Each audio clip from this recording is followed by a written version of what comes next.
PTI chairman Imran Khan has warned that Pakistan's economic and political situation will further deteriorate if early elections are not called, as he accused the coalition government of burying the country's institutions. Warning that the country was heading towards becoming the next Sri Lanka, he urged party workers to take to the streets against inflation for their own good and ramp up the struggle against the current government. Upon his call, many PTI workers and supporters staged demonstrations in Islamabad, Karachi, Peshawar and other parts of the country.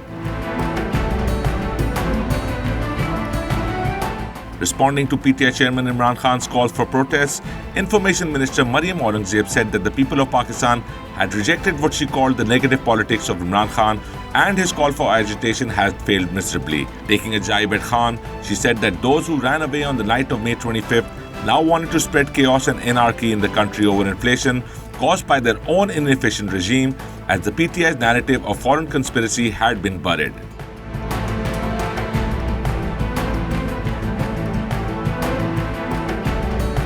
The United States has agreed to help Pakistan negotiate a deal with the International Monetary Fund, according to diplomatic sources. As the largest shareholder, the US has considerable influence over IMF decision-making and can help Pakistan revive the $6 billion bailout program.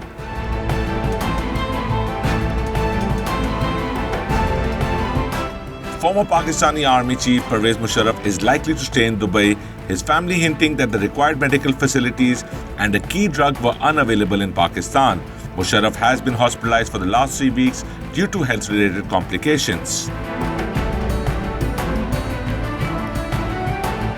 Anti-corruption establishment of Punjab has registered a case against former Punjab Chief Minister Usman Buzdar for illegally transferring 900 canals of land in Dera Ghazi Khan.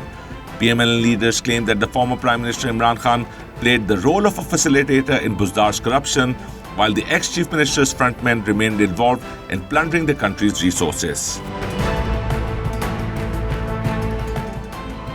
PUB Senator Saneem Mandviwala walked back his statement calling on Pakistan to focus on its interests with respect to Israel, clarifying that he never supported the recognition of or trade with the Jewish state and insisting that his words were being distorted. The Election Commission of Pakistan has taken notice of an armed clash between workers of the PMLN and PTI in the recent bypoll campaign in Johor town, which left several people injured. The physical brawl that continued for some hours left 6 people injured who were shifted to nearby hospitals. The situation remained tense in the area for the entire day. The Pakistan Meteorological Department has predicted countrywide torrential rains from Monday due to a strong weather system entering the upper and central parts of the country. According to the PMD, the weather system will persist till Wednesday night.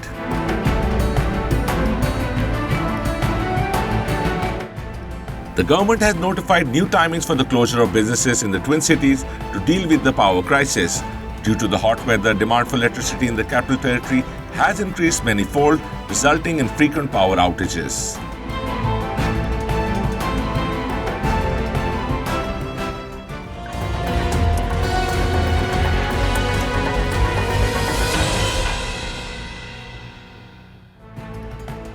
Pakistan and the International Monetary Fund have not yet been able to reach close to a staff-level agreement for the revival of the extended fund facility, leaving authorities in a tight spot to bridge the gap and get the updated federal budget for the fiscal year 2022-23 passed by the National Assembly.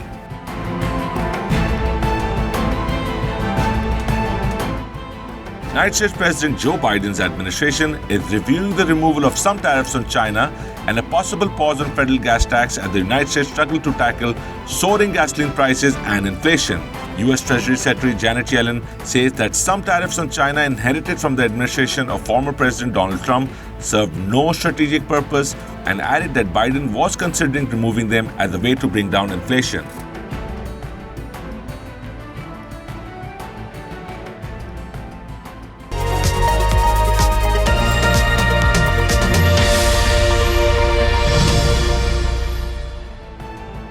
Amid nationwide protests over India's new armed services recruitment plan, Indian Prime Minister Narendra Modi has defended the Agnipath scheme, saying that it is the country's misfortune that many good things brought with good intentions get trapped in politics. The scheme sparked violent protests in the northern and eastern parts of the country, with thousands of young men attacking train coaches, burning tires, and clashing with officials.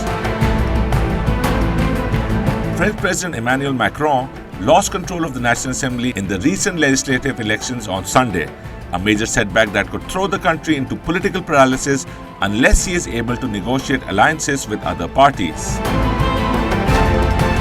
Monsoon storms in Bangladesh and India have killed at least 41 people and unleashed devastating floods that left millions of others stranded. Floods are a regular menace to millions of people in low-lying Bangladesh, but experts say climate change is increasing their frequency, ferocity, and unpredictability.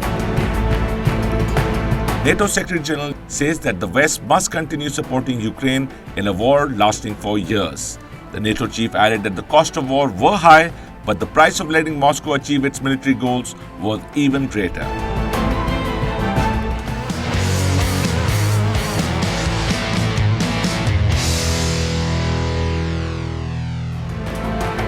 "18-year-old Pakistani Noor Zaman has won the 29th Asian Junior Individual Squash Championship by beating Malaysia's Joaquim Chuao in the final held in Pattaya, Thailand. The Peshawar-born Zaman credited his coaches for the victory and vowed to win even more titles for Pakistan.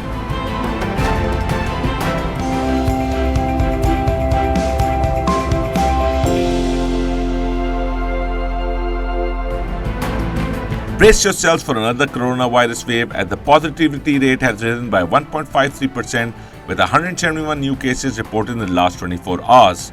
According to the National Institute of Health, 11,212 new COVID tests were conducted on Sunday. So far, there have been no deaths reported to the virus, but 57 patients remain under critical condition. Around the world, new COVID-related cases and deaths have increased, as well as 15 deaths and 13,000 new cases reported in India in the last 24 hours. Thailand too has recorded 2,000 new cases and 22 deaths, while COVID cases have surged by nearly 500,000 in the United Kingdom.